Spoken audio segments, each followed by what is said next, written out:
Harmeet is with us on the phone line right now.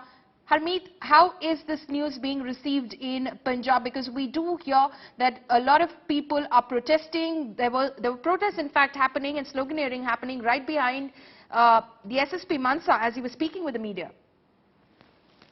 Follow Me Punjab indeed has lost an icon who disrupted the Punjabi hip-hop scene in less than 5 or 6 years. He was in 2016, he went to Canada and there he started his first album, and he never looked back, and his was a spectacular rise in terms of, he was often called the Tupac Shakur of the Punjabi pop, being a rapper of his own style, in the sense he would rap about aggression, he would rap about competitors even, he would rap about narcissism. And yes, he was in a way sometimes accused of promoting violence and gun culture.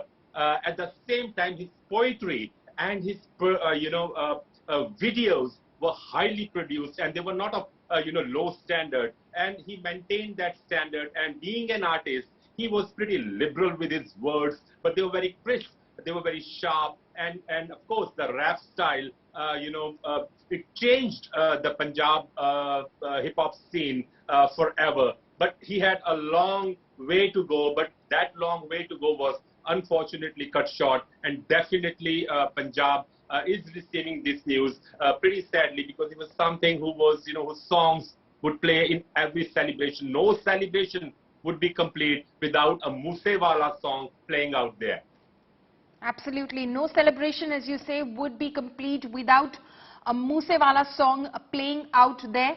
My colleague Shiv Arur also continues to be live with me at the moment. Shiv, clearly what the SSP Mansa in fact was saying is that there were at least a couple of vehicles that were in fact tailing, it appears, Sidhu Moosewala before they opened fire. The assailants who were travelling in these vehicles opened fire on Sidhu Moosewala, all in broad daylight, Shiv. Poulomi, even the untrained eye can tell, pretty plainly. It's very reasonable to say at this point of time that this was an inter-gang rivalry that has resulted in the murder of Sidhu Moosewala. There is no question that, the gang element is clear and present in the style of the killing, in the atmosphere around which the killing has taken place. The fact that the killing has taken place, only hours after Sidhu Moosewala's security was withdrawn. The fact that Sidhu Moosewala has been linked in the past, to certain gangs in Punjab. The fact that he has faced threats from other gangs. The element that Arvind Ojha broke a short while ago about the Lawrence Bishnoi gang posing a threat to Sidhu Moosewala. All of these put together, plus the CCTV visuals, plus the suspicion that an AK-47 rifle was used in this particular murder, plus the sense we're getting from the police as well that this was a gang attack that took place, is pretty plain to see. I don't think anyone requires any forensic expert of any kind to actually make that pronouncement. The big question now is what was the triggering issue that necessitated the killing? Let's be very clear about one thing. Even in the world of gangs and gang rivalries, Poulomi, as we know, blood is an expensive business.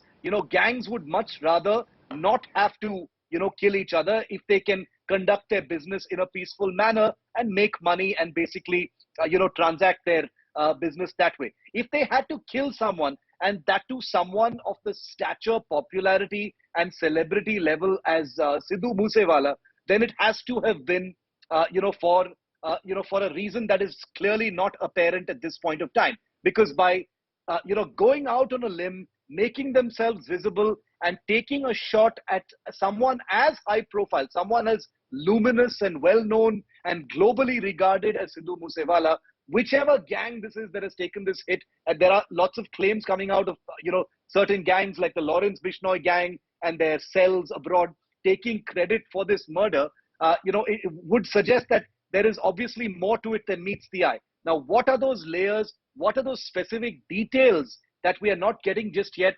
I'm guessing will only be part of an investigation. And each one of those details, when they come out, Poulomi, as you and I will both agree, will only add to the pressure on the Bhagwant Mann government when they come out with a clarification. It's one thing to say we condemn the murder, we'll investigate and no one will be spared. It's another to not talk about why the government did not know about what is clearly an obvious threat to this young singer's life, and now it's too late because he's dead.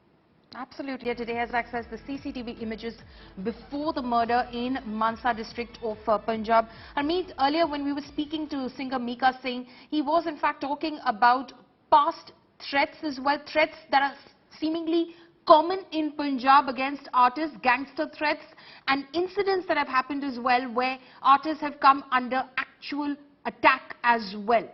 Harmeet.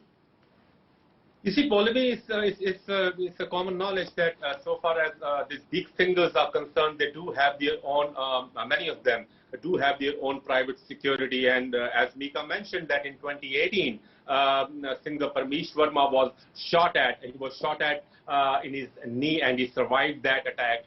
But if we go back in time, I remember two big singers who actually succumbed to bullets. One of them was Chamkila, who was very popular and he was all as outspoken, perhaps more outspoken in his singing than Moosewala was. He was shot dead in 1988, and then there was a singer Dilshad Akhtar. He was shot dead in 1996, and then most recently we had the case of Parmesh Verma, who was shot at and he survived that attack.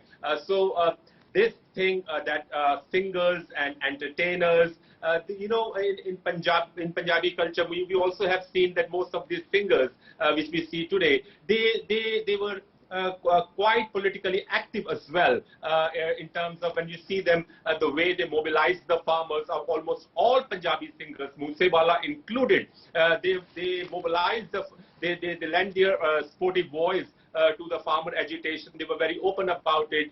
They played the role of activists during that time. That said, as Shiv rightly mentioned, that you don't need some forensic analysis to determine what all happened. Prima facie, it appears to be an act of, extortion, or perhaps an act of gang rivalry. And I also mentioned there could be many other factors as well, because he was this man, he changed Punjab's music scene upside up, and he changed it completely. It was upside down. He disrupted the scene, and yes, he had his own share of rivals who were rather aggressive.